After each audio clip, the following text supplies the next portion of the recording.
Maïmouna Bousso kon ñu ni comme moom moo jiite kon force citoyenne nekk ci kuje gi Maïmouna gis nañ ko nag moom it daanaka fukki at yim sonn nga de ndax sa gars yi kun jàpp gis nañ ni yaa ngi ci kanam di leen défendre muy Karim Wade après yaayu Khalifa Sall semaine passée gis nañ leen ngeen dem kër Ousmane Sonko ngir nekk ci wetam yan dernière information déjà nga am concernant Sonko ak engagement bi lu ko waral. waaw Chérif li nga wax rek je pense que moom la ñu résumer un peu que ñu ngi nekk ci yoon boo xamante ne day mel dañu duggaat ci benn marathon politico-judiciaire duñu wax ne nag dañ koy def ak contenté parce que quand même président Macky Sall wone na wax dëgg yàlla ci ni muy lever immunité parlementaire bi mu toogee 2012 ba léegi en 8 ans que yemul ak prédécesseur bi parce que foog naa ni c'est le président ou l'Assemblée nationale? waaw mais c'est le président qui fait lever parce que comme on dit il y a pas de séparation de pouvoir on a beau dire c'est le président qui a la majorité parlementaire donc lépp loo xam ni dañ koy wax Assemblée nationale président lay neex ni mu neexee woon régime Wade ñu tongal président Macky Sall ba mu accuser ko noonu lay neexee président Macky Sall ñuy lever immunité député pour di ko topp parce que moom bi mu toogee ba léegi foog naa bii mooy 6e procédure bu aboutiré bu ñuy lever immunité parlementaire aux députés alors que Abdoulaye Wade ak lépp lu ñu mën a wax ci ay dérives am ñaari immunité parlementaire la fi levé waa parti socialiste moom yàgg nañ fi peut-être que c'était plus léger ils nous disent que benn immunité la ñu levé donc loolu pour wone rek état d'esprit bi ñu nekk parce que aussi ñi ñuy lever seen immunité parlementaire dañuy jàngat fan la ñu nekk tey il y a eu 3 personnes yoo xamante ne tey ñu ngi de l'autre côté du côté du président Macky Sall donc est-ce que lever immunité parlementaire nit ci benn procédure dafa tax mu coupable non ça montre que am na ñoo xam ne tongal nañ leen tey ñu ngi fekk ji président Macky Sall li président Ousmane Sonko di dund nag ñun c'est avec grand plaisir ci côté bi ñu nekk ñu constant ak sunu position parce que jàpp nañu ni bu waa kër Khalifa Sall yi jógoon bi ñuy attaqué Karim Wade xëy na procédure bi dina doon ralentir bu waa kër itam Sonko yu jógoon ni ñu jógee nii bi ñuy attaqué Khalifa Sall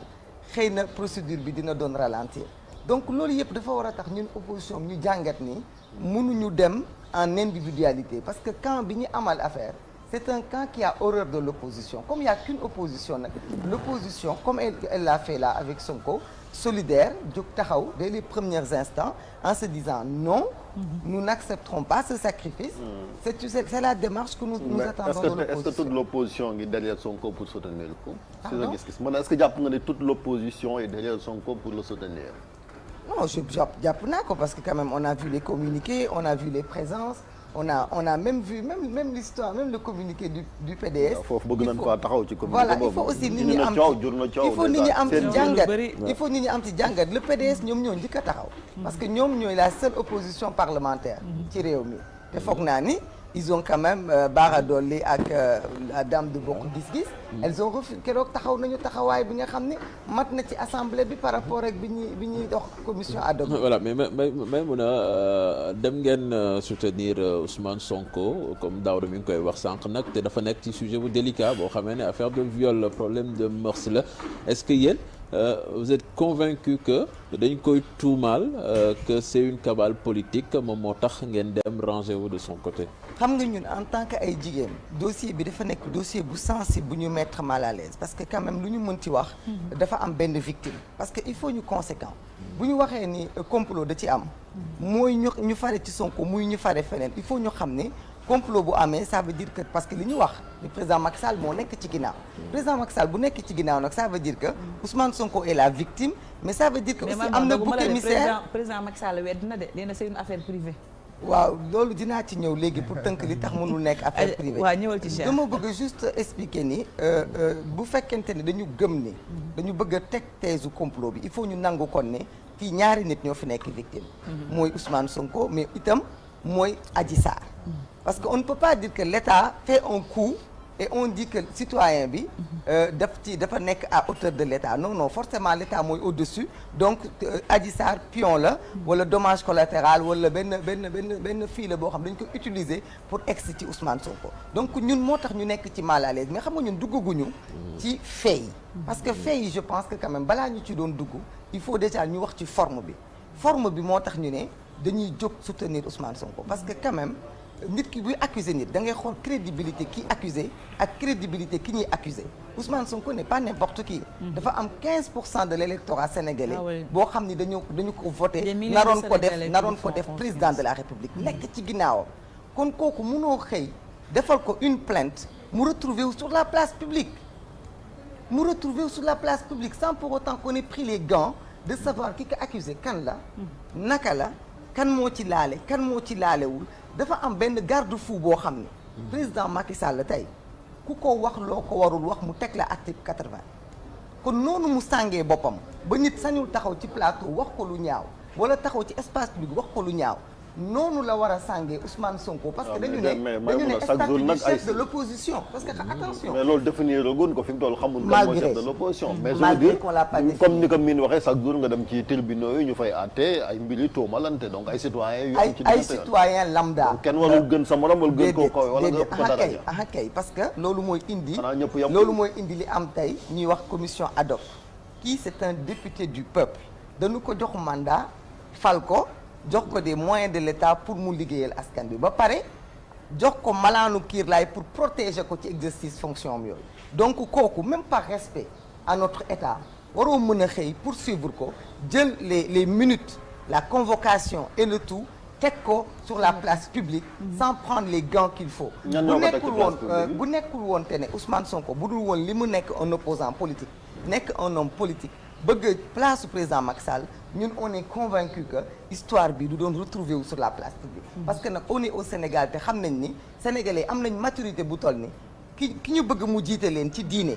ak ki ñu bëgg mu jiite leen ci woy ak ki ñu bëgg mu jiite leen ci politique kenn ku nekk xam ne ni ñuy xaar ci yow madame loolu aussi précision bi may def moo di loolu du fi guleet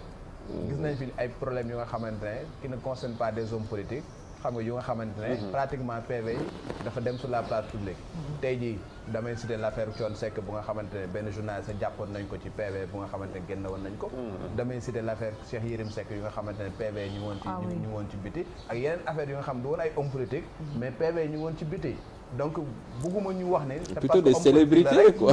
célébrité d'une manière générale la plupart nit ñi dañuy dem uti ay ils s'intéressent à leur vie voilà waaw loolu am na mais dama ni dafa am benn un minimum de décence bu waroon entourer dossier parce que Faty léegi daf ko wax là on ne parle pas de détournement même si on peut pas dire c'est plus grave on ne parle pas de lu ñuy wax d'enrichissement illicite là on parle de mœurs on parle de choses yoo xam ni dafa am impact en plus sur la personne mais sur la société même parce que am na impact ci famille am mais am na impact ci sunu askan parce que tey quand même fi Sénégal toll maa ngi koy waxtaan léegi ak Faty on nous met sur la place publique des histoires yoo xam ni vraiment sunu doom yi sax am nañu kersa ñu seetaan télé jamono yi parce que dañuy wax ci on parle de viol de relations intimes on parle de choses yoo xam ni ñun Sénégal waroon nañ ko mën a jombale suñu bopp loolu nag bi dossier bi parce que da nga xam waxante dëgg section de recherche mënuñu jël dossier bu mel nii di ko instruire te président Macky Sall yëgu ko moo tax foofu ngay wax naan yëguma ko laalewuma mais may mun a président Macky Sall dañ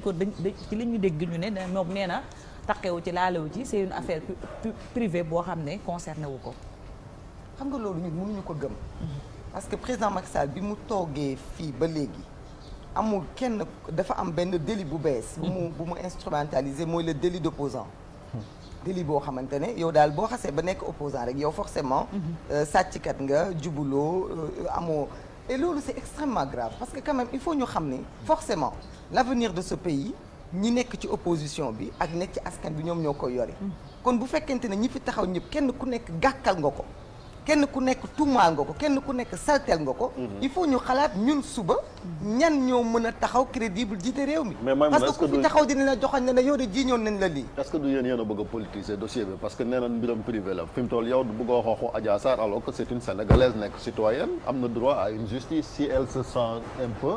victime de quelque chose loolu nag justice moo ko war a leeral mais yéen ñiy jàppale Sonko da ngeen ne bu ñu waxee rek yéen da ngeen di bàyyi moom fële di attaquer Macky Sall ne dossier politique la kon politisation dossier boobu est-ce que du yéen xam nga lu tax ñu xalaat loolu parce que déjà dañ am na ñu bëri ñuy jaawale Adja Sarr ak benn fille bu nekkoon États-Unis mooy Nafissatou Touré je pense quand même Nafissatou Diallo ñun ñëpp gis nañu Nafissatou Diallo bi muy accusé DSK on l'a vu en chair et en os parce que quand même tuuma yu toll nii mënoo ko teg ci nit sur un nom et prénom sur une feuille li tax déjà Adja Sarr mënul woon am le soutien du peuple sénégalais, la majorité wala des féministes, il faut quand même ñu mën a xam c'est qui Adja Sarr parce que comme li ma la wax nit kii tuumaal nit il faut nga xam crédibilité. parce que il faut nga def jugement. mais la presse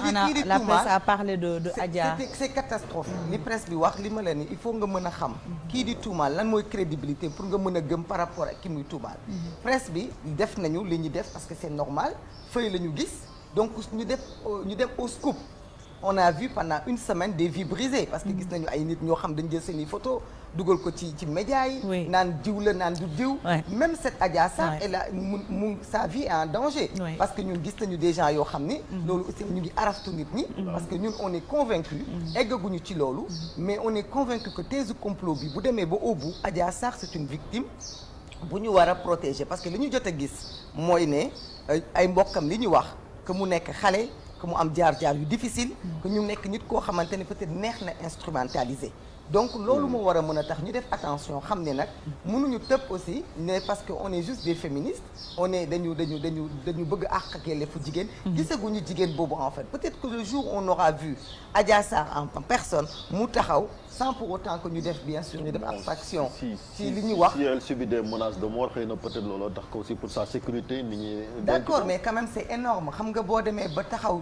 jiiñ lu mel ni am na ñoo xamante ne jiiñ nañu ay nit ñu bokk ak ñoom deret te dañu ko taxaw assumer ñu xam ñoom la kan parce que quand même lii du briser seulement un homme mais day briser tout un projet de société donc loolu itam mënuñu nekk loo xam ni même bu dee dañu war a protéger Adja Sarr mais il faudrait que Sénégalais yi on n'a pas l'autre partie donc la partie qu'on a là gis nañu jaar-jaaram gis nañu position am ak emballement précipitation procédure bi ni mu gaawee en l'espace de 3 jours ñu bëgg démonter un homme démonter les valeurs d'un homme démonter avenir u nit kooku loolu quand même mënuñu ko accepter mais madame communiqué bi ñu gis ñu ni waa PDS moom moo ko def est-ce que effectivement waa PDS ñoom ñoo ko def parce que li tax ma poser question parce que boo liiree communiqué bi dafay mel ni ñoom seen bopp dañuy accuser ki nga xamante moom mooy Ousmane Sonko parce que boo demee bay wax ni par exemple parce qu'il a été naïf la moo tax pratiquement ñu piégé ko. imprudence voilà, faiblesse imprudence faiblesse tout cela. évoqué faiblesse voilà day mel ni comme si waa ji pratiquement liñ koy tuumal moom moo ko def. non man je sais pas waa PDS ñoo mën a tontu ndax ñoom ñoo def communiqué bi mais man lii réew ma ko noonu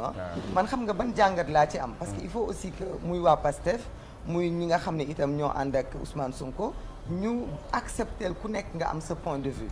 ñëpp mënuñu ku nekk am nga nu nga gisee dossier bi les gens parlent en haut les gens parlent en bas mais ku nekk am nga jàngat li nga ci mën a jàngat li ma ci amal solo mooy la deuxième partie où le PDS en tant que groupe parlementaire di wax ne duñu accepter la levée de l'immunité parlementaire du président Ousmane Sonko di wax ne d'accorduñu ci nit ñi bëggee éliminer un adversaire politique di wax ne dañu bëgg ñu setal Ousmane Sonko ne mais am deful na dara ñu ko jàppee ni c'est souffler le chaud et le froid parce que da nga wax dugal waa ji ba pare après quelque part nga dem ci suuf atténuer am na ñuy wax loolu am na jege ñaay Ousmane Sonko ñu jàpp ni sax loolu c'est visé am na ñu dem ba ne sax PDS dafay defaral candidat moo tax ñu bëgg peut-être que Ousmane Sonko suux mais man suma tànk ak suma taxawaay mooy il faut que ñu bañ a di attiser luy fragiliser opposition bi parce que ñun dañu soxla opposition bu fort ci opposition bu fort bi nañu xool li ñuy renforcer te bañ a xool li ñuy affaiblir te li ñuy renforcer tey xam nga mooy lan mooy que toute l'opposition pour une fois se met dans les premières heures autour de Ousmane Sonko et ne refuse qu'il soit écarté comme les autres candidats. mais Maïmouna li nga wax sànq yaa ngi naan am na sax ay jegeñaale Sonko yu jàpp ne PDS ñuy defar seen candidat est-ce que également itam coow yu sew yooyu du fragiliser li nga xam ne moom mooy opposition bi ba Ousmane Sonko ni ñu ko waxee du ngeen mën a regrouper autour de lui. waaw loolu foofu lay woo waa PASTEF yi ne ñu éviter des débats inutiles parce que quand même ñoom li ñu amagum kenn amagu ko fi. ci ñi nga xam ne ñëpp poursuivre nañ leen traquer nañ leen mooy vraiment tous les camps de tous les bords que ce soit même du FRN ou du ma bokk jóg nañu def communiqué solidaire avec ñoom nañu xam ne itam li Haalpulaar di wax habe gooto Allah walma booy xeex da ngay xeex ak benn nit yàlla dimbale la mais munoo xeex ak plusieurs fronts tey opposition mu ngi ci seen wet nañu ko def un atout majeur bañ a divertir seen bopp parce que ce combat va être long ni ko Daouda Mine waxee ce combat du combat wu benn fan du combat wu ñaari fan du combat wu benn parti combat wu toute une nation la bu ci Sénégal yëpp jàppul l'État est un monstre froid parce que gis nañu ku mën a jàpp nit exilé ko depuis 2 ans kenn xamul ci moom dara jël Khalifa Sall ak doole bi mu am nga bëgg ko anéantir ba tey mu nekk di reconstruire privé ko ay droits civiques am kooku du ay publication sur les réseaux sociaux du ay commentaires moom moo ko mën a reculer la donc il faut que ñu bañ a dugg ci détails yooyu di xool kan moo wax lii kan moo gisee lii kan moo soutenir Ousmane Sonko kan moo ko soutenirul parce que le sujet est délicat il y a des gens même qui veulent soutenir Ousmane Sonko mais peut-être que mënuñu ko def ci kaw parce que mbiru jigéen la mbiru mœurs la malgré que au fond de ñoom am nañ ci conviction ñun nag suñu position moo tax ñu wax ni il faut ñu trancher même par rapport à Adji Sarr parce qu'il faut qu'on montre que lii di dem nii ki nekk ci ginnaawam mais kooku kese parce que il faut ñu logique comme li ma wax sànq rek mënoo ni complot la mënoo ni président Macky Sall moo nekk ci ginnaaw te nangu woo ni Ousmane Sonko ak Adji Sarr ñoom ñaar ñëpp dañu leen atteindre loolu daal mais complot bi comme ni ko ñu bëri di avancer lan ngeen jàpp ni moo ko war a mën a leeral xam nga li ma jàpp ni déjà complot la mooy c'est une affaire privée qui s'est pas passée sur la place publique du mbiru alal bu nit ñi bokk du mbiru loo xamante ne ñëpp dañu ko fekkee dafa am nit ku jóg dem ci endroit bu privé parce que c'est même privatif dañu fay kenn fekkewu fi sénégalais ñun ñëpp fekkewuñu ku nekk sa xelu bopp voilà demee ñu xëy suba mbir moomu nga xamante ne privé la woon bu dul woon Ousmane Sonko personnalité publique la mbir moomu du retrouver sur la place publique parce que comme ni mu ko waxee yàgg na fa dem di def massage kon li waral ñu jóge ci stade boobu ñëw quand même accuser un homme de viol aussi on a eu les minutes comme ni mu ko waxee léegi les minutes sont sur la place publique les minutes de l'audition on a eu borom salon bi jëkkëram keneen ka fa nekk ay nit nag mënuñu ñëpp li ñu wax man damay ñëwaat fi Daouda waxee mooy ne dama jàpp ni tey commission ad hoc bi malgré que dinañ convoquer Ousmane Sonko malgré que déggul naa ni Ousmane Sonko nee na bu ñu lever immunité dina wuy ji donc itam waa Pastef il faut ñu nangu taxaw tuuti déglu et commission ad hoc bi jàpp naa ni li ñëpp déggandoo bu ñu ko déggee itam ñoom ci noonu ñu ko déggee ñu jox leen les éléments gëm naa ni duñu lever l'immunité parlementaire de Ousmane Sonko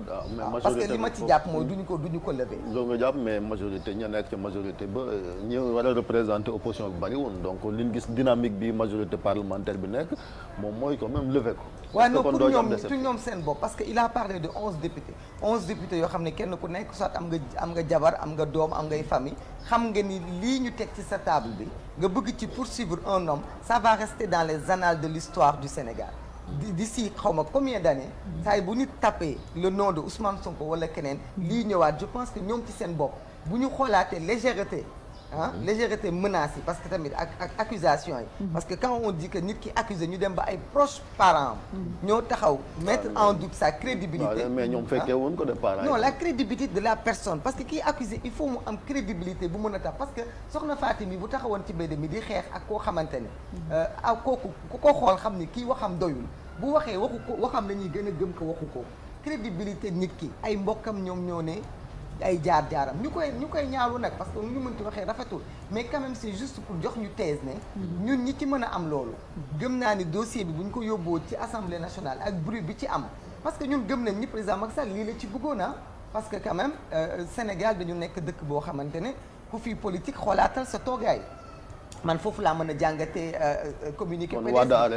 ku nekk il faut que ñu xoolaat aussi suñu toogaay parce que suñu toogaay mooy bu ñu nee dañuy jiite réew mi il faut ñu dellu siwaat ci li may wax chaque jour on est un pays laïque il faut que loolu ñu koy bàyyi xel Sénégal dañu bëgg bu ñu bëggee diine xam nañu fi ñuy dem sàkku ji ko bu ñu bëggee sax woy bu neex ku ne ci ñun am nga ki ngay déglu ak ki nga dégluwul un homme politique sénégalais lan la ñuy xaar ci moom parce que on a vu aussi des discours yoo xamante ne quand même ça vole très bas lu tax nit ki di dem ci salon de massage di massewu bu ñu demee ba foofu ba yàq liggéey boobu parce que loolu aussi dama ci bëgg joxe message parce que c'est un métier boo xam ne ay jigéen ñoo ubbi seen salon de beauté mais dañ naan di ci massage daan seen thérapeutique doole moom am les na ñu instituts ko de yeewoo beauté di ci yan daan seen yelloo doole fi corona bi toll on ne peut pas démolir un pan de métier comme ça parce que tey ñi nga xam ne ñëpp ñu ngi doon def ay massage kenn ñemeetu fa dugg parce que ñu ngi stigmatiser métier boobu naan massage baaxul loolu itam il faut ñu arrêter ko parce que foo gis loolu ça fait partie du bien-être nit ñi dañuy ubbi seen ay institut di liggéey di daan seen doole malgré que ci biir am na lu ci bare lu baaxul loolu état bi moo ko war a defaraat assainir métier bi mais waruñu mën a taxaw ay nit ay jigéen ñu jël seen xaalis investir ko ci seen i salon di ci daan seen doole ñu ne képp ku dugg foofu rek lu bon nga fay def ba tax na ñooñu dootuñu mën a liggéey am lu ñu yóbbul seen njaboot loolu mënuñu ko quand même encourager. ñu gis leneen également Maïmouna mooy bi ñu tàmbalee cool yi bi mu tàmbalee rek ci lañ gars yi commencé wàcc ci mbedd mi ñu ne ay partisans Ousmane Sonko lañ am ñu ci jàpp am sax ñu ci mandat dépôt loolu aussi dafay baax également ñu xam fan ngeen jëm ci seen li nga xam ne moom mooy soutien bi nga xam ne moom ngeen soutenir Ousmane Sonko parce que gis nañ également ne am nañu ci raaxaale yàq ay bien wu jàmbur am nañu ci raaxaale def ay leneen yéen seen taxawaay ci fan la war a jëm. waaw ñun suñu taxawaay déjà rek ci déjà position de principe la pour commencer. li ci des dinañu xool fan yi ni ñëw ban kuréel la ñu mën a taxaw ak nu ñu mën a accompagner président Ousmane Sonko mais ñun mënuñu cautionner ay nit ñu manifester yàq réew mi mais itam li ñu war a xam mooy. lii du guléet. démb comme li ma la wax njabootu PDS gi ñoo nekkoon ci mbedd mi ngeen leen di wane ñuy taale ki boyal barki démb njabootu Khalifa Sall gi la tey njabootu Ousmane Sonko la donc il faut que ñooñu tamit ñu jàng ni manifester gars ñi mën nañ la may sax benn plage policiers yi benn plage nga dérouler c'est pour pouvoir xam fan mooy sa force ak sa faiblesse pour ñu téye fa mais on ne peut pas manifester sur une procédure qui va durer 2 ans mënul nekk donc du foofu Ousmane Sonko mu ngi doxal li muy doxal mooy mu ngi dem ci opinion bi mu ngi dem ci kilifa diine yi di leen wax ak ñoom parce que xam ne ni combat bi foofu la ñu ni tamit ñu ngi ñëw ci suñu ay militants ñu ngi def ay communication pour xamal seen parce que bataille d'opinion la parce que lépp loo mën ci gis rek mbiru mœurs bi li mu mën a am jeexintal mooy entacher la crédibilité de Ousmane Sonko donc foofu ku ko mën a jàppale foofu nga ko mën a jàppale donc même ay partisans am nañu xoolaat seen ay communication parce que des fois mën nga bëgg a jàppale nit ki ba enfoncer ko parce que tey mënaguñu wax dans le fond du dossier on ne peut parler que de la forme elle est condamnable parce que encore c'est l'énième opposant bu nga xam ni dossier am ñu ngi koy emballé d'une façon précipitée uniquement parce que il a des ambitions. mais fond dossier boobu ngay wax ni mënaguñ ci wax lan mooy tax ñu mën ci wax yegg ci procès wala. li tax ñu mun ci wax mooy déjà ñu entendre Ousmane Sonko parce que quand même benn version la ñuy gisagum mooy une plainte te même la plainte jusqu'à moom janoon na taskatu xibaar yi de wax na daanaka lam fa defi woon yëpp je pense que waaw mais xam nga moom wax na comme ni mu ko waxee léegi juge bi day moom bu doon li mu wax doy na kon mun nañ ne procédure amul parce que moom nee na deful li nga xamante ne moom lañ koy wax mais comme moom du moom mooy àtte xale bu jigéen bi dafa jiiñ du moom mooy àtte li nga xamante ne moom moo mun a am tey ci ñun lu ñu jàpp mooy déjà commission ad hoc bi bañ a poursuivre la levée d'immunité parlementaire loolu nag du leeral mbir mi mais lii leeral mbir mi mooy tout simplement Adji Sarr ñu mun ko dégg parce que nag nit ki boo waxee rek li Sénégalais di wax feeñ quand même on a tous la possibilité du amuñu xam-xam boobu mais am na spécialiste loo xam ni ku exprimer wu on peut quand même minimum parce que mais moom ci ban cadre lañ ko mën a déggee ci procès wala dafa war a génn wax ndaw si man nag jàpp naa ni warul xaar procès bi jàpp naa ni fi àdduna bi toll nii ak fi ay mbokkam sax war a toogee ak situation psychologique bi mu war a vivre war nañ ko mën a encadrer toujours en sécurité ba mu mën a exprimer wu wax ak peuple sénégalais parce que nag mais moom loolu wax na ko alka ñi ko doon déglu te tamit bu fekkante ne procès bi day woy ba procès aussi dina waxaat je pense que foofu la ñuy leerale comme moom nee na victime la je pense que du askan wey àtte non forcément askan bi mooy àtte parce que askan moom du mun daata ndax fekkee non le juge dafay àtte au nom du peuple quel que soit alpha sur la base des éléments sur la base des éléments mais quel que soit alpha Adji Sarr war nañ ko mën a dégg parce que man jàpp naa ni Adji Sarr bi woon yaa 10 jours ak Adji Sarr bi tey peut-être du benn. pourquoi. waaw parce que li tax mooy glissement yi ñu fi jot a dégg yëpp que ay papaam jóg na ñëw seeti ko ci presse bi ñun on a foi à la presse. moo tax ñuy ñaan itam presse bi gën a def waaw presse bi gën a def liggéeyam parce que pour l'instant lenn li ñu fi mën a waxagum lu ñu am as tuut lu ñu mën a manipulation bi aussi da cee bari waaw voilà prudence mais manipulation bi dafa bëri moo tax ñuy demander presse bi mu gën a xuus parce que tey y a beaucoup de déclarations yoo xam ne presse bi mënoon na ko leeral ba sénégalais yi am fu ñu jëm parce que muy Adji Sarr mooy kan waruñu mën a xaar juste ñu koy bind presse bi war na mën a foog naa dem nañ ci astu Adji Sarr mooy kan lan mooy jaar-jaaram Ousmane Sonko am na yu mu wax tamit presse bi war na ci mën a def ay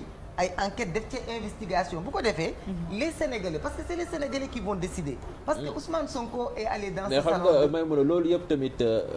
ba léegi dina la jox ay éléments d'appréciation mais du mës a tax nga xam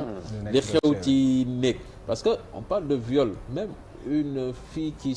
vend son corps même peut subir un viol te boo kooku suñ koy témoignel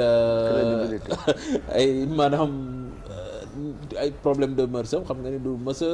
kenn du mës a wax ni kii ku baax la parce que dañuy jàpp naan day jaay boppam moo tax nag ñuy wax ni que yëf yi est-ce que du procès moo ko mën a leeral ñu ñëw ku nekk wax ku nekk ñun quand même je pense que ñaanuñu yàlla ñu dugg ci procès bu mel nii parce que déjà en une semaine li ñu fi gis ci débat public bi comment ça vole bas ça vole très bas de tous les côtés nag nañu waxante dëgg que ce soit des avocats que ce soit des journalistes que ce soit des parparloo que ce soit quoi que ce soit li ñuy génnee pour suñu ay njaboot parce que nag télé bi à moins que Sénéra def ci moins 16 moins 18 ba keroog gis naa ba seen benn émission boo xam ni mais dama ni mais nañ ko def moins 18 ans parce que les propos sont scandaleux. 23 heures la commencé xam naa xale yi nelaw nañ ci. mën a nekk rek lu ci mën a nekk rek ñun ñaanuñu yàlla même vraiment pour ce pays là foofu nag la ñuy waxee nit ñëpp ci war a wax. ñuy dugg ci procès bu mel nii parce que ñun dem nañ fi ci procès yu ne. dem nañ fi ci procès Karim Wade ñu sulli jabaram wax ay jaaro noppam ak i leneenam. xol yi jóg tooy. dem nañ fi procès Khalifa Sall. ñu jooyloo ko ci tribunal bi on sait comment les avocats sont dans un procès donc lii vraiment dossier la boo xamante ne ñun jàpp nañu ni ñi nga xam ñoo ci war a wax te gëm nañu ni tey section de recherche ci boppam dossier bi ñu jox juge bi le juge est assez en état pour mën a xool li ci am ñu classé dossier bi bu fekkente ne loolu PV kese la de donc PV waaw mais juge bi dina leen déglu juge d'instruction dina am na possibilité déglu Ousmane Sonko comme déglu Adji Sarr forcément balaa dossier bi di avancé dina ko def comme li mu wax léegi ñu bëri dañoo gaawantu ba ci ñi nga xam ne dañoo jàppale Ousmane Sonko bi ñu déggee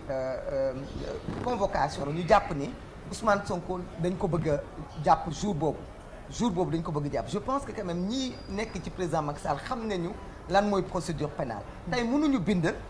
plainte contre Ousmane Sonko parce que il est encore député dafa yor immunité donc moo tax ñu viser contre X léegi nag li ñu war a xam mooy ñu xaar bu ñu lever immunité parlementaire am est-ce que dafay am changement pour ñu xam est-ce que ils vont foncer dans cette procédure wala est-ce que juge bi dafa leen di déglu classer dossier bi wala gën cee xuus mais ñaan nañ yàlla quand même il faut Macky Sall conscient ak boppam munoo nekk en pandémie nga ne on est en danger